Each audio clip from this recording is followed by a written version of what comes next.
গরমের ছুটির পর খুলেছে স্কুল, শুরু হয়েছে পঠন পাঠন। কিন্তু শ্রেণীকক্ষে না গিয়ে স্কুলের বাইরে ধর্নায় বসেছেন সদ্য নিযুক্ত প্রধান শিক্ষিকা।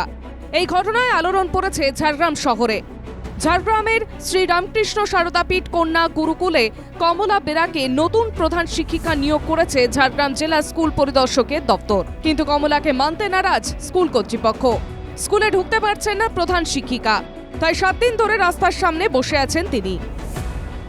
এখানে যিনি টিআইসি চম্পা দোলই আর গোরকের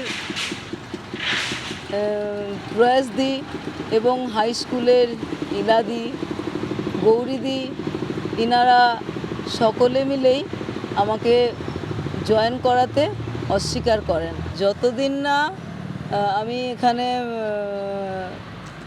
দায়িত্বভার পাচ্ছি, স্কুলে ঢুকে স্বাভাবিকভাবে কার্য পরিচালনা করতে পারছি, ততদিন আমি এখানেই বসে থাকব।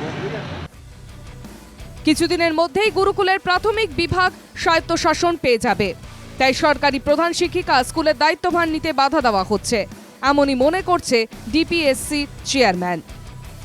কমলা বেরা যোগ্য ব্যক্তি হিসাবে ওখানে অ্যাপয়েন্টমেন্ট পেয়েছেন এবং ওনাকে ওখানে জয়েনও করানো হয়েছে মানে স্কুল কর্তৃপক্ষ করায়নি, ওনাকে ডিপিএসসি থেকেই জয়েন করানো হয়েছে ওই স্কুলে, কিন্তু ওনাকে চার্জ হ্যান্ড ওভার করানো হচ্ছে না।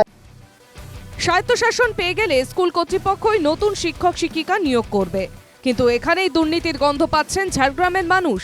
প্রশ্ন উঠছে, যদি স্বায়ত্তশাসন পেয়েও যায় তাহলে প্রধান শিক্ষিকাকে ছাড়পত্র দিতে অসুবিধে কোথায়?